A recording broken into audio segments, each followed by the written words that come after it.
Apple recently redesigned their calculator app and added a new powerful feature, Message Notes.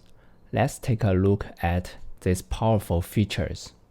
Firstly, click the button in the lower left corner of the calculator app, and then press Message Notes to switch modes. Then click the button in the lower right corner to create a new note. And we just need to enter the formula and the answer will automatically appear on the right.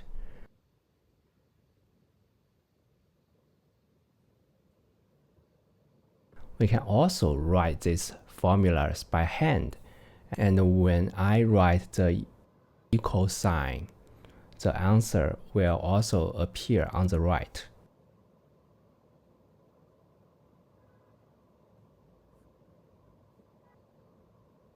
That's all about it, and I hope to see you in the next video.